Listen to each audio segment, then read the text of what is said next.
योग गुरु बाबा रामदेव के बयान को लेकर धार्मिक बहस तेज हो गई है। रामदेव ने कहा कि भारत के हिंदू राष्ट्र बनने से मुसलमानों को डरने की जरूरत नहीं है। उन्होंने सभी के पूर्वजों को सनातनी बताते हुए एक बयान दिया, जिस पर अब प्रतिक्रियाएं आ रही हैं। मुस्लिम धर्मगुरु खालिद रशीद ने पलटवार करते हुए कहा कि हम अल्लाह के सिवा किसी से नहीं डरते।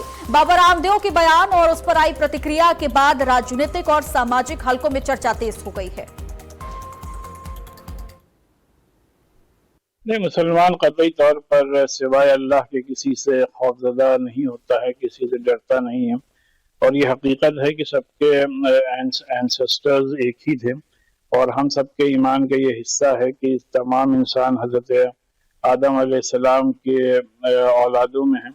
तो लिहाजा जो मजहब के बुनियाद पर तफरीक की जाती इंसानों के दरमियान, उसका हम सब लोग हमेशा से उसकी मुखालफत करते आए हैं। और अगर अपने मुल्क का माहौल बेहतर से बेहतर बनाना है तो उसके सबसे बेहतरीन शक्ल यही है कि सब लोग अपने अपने मजहब पर अमल करते हुए तमाम दीगर मजाहिब की इज्जत और एहतराम करें और इस तरीके के कंट्रोवर्शियल बयानात ना दिए जाएं जिस तरीके के दिए जाते हैं।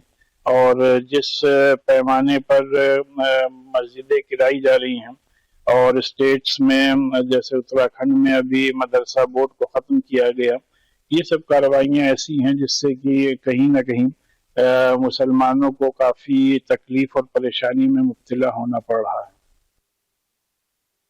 योग गुरु बाबा रामदेव के बयान को लेकर सियासी और धार्मिक बहस तेज हो गई है। बाबा रामदेव ने कहा कि भारत के हिंदू राष्ट्र बनने से मुसलमानों को डरने की जरूरत नहीं। उन्होंने कहा कि देश के सभी लोगों के पूर्वज सनातनी रहे हैं। रामदेव के बयान पर अब शिया धर्म गुरु सैफ अब्बास ने भी प्रतिक्रिया दी है।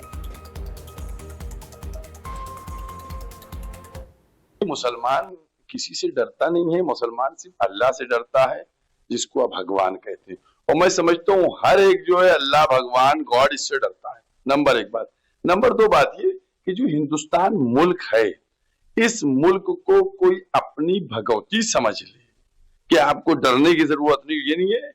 हमारे लिए बाबा साहब भीमराव अंबेडकर जी का बनाया हुआ संविधान है, उस संविधान के तहत देश चलेगा और कोई भी अगर काम होता है तो उसी संविधान के तहत होएगा कि आप हमसे डरिए नहीं। भाई आज आप डरने की बात करते क्यों हैं? हमसे कहा जाता है कि मतलब हमारे हिंदू भाइयों कहा जाता है कि हिंदू खतरे में। भाई किस तरीके से खतरे में? 80 कह रहे हैं उसके बाद खतरे में। ये सब मजाक की बातें। मैं समझता हूं असल मुद्दों से जहन को भटकाने के लिए इस तरीके की बातें की जाती हैं। देश की जनता खूब समझदार है और सब कुछ समझती है, जैसा कि अभी देश की जनता ने देख लिया जो अयोध्या में कांड हुआ है। जो ट्रस्ट बना था, अब उसी ट्रस्ट पे किसी को ट्रस्ट ही नहीं रहा। इससे ज्यादा और कुछ नहीं कहना।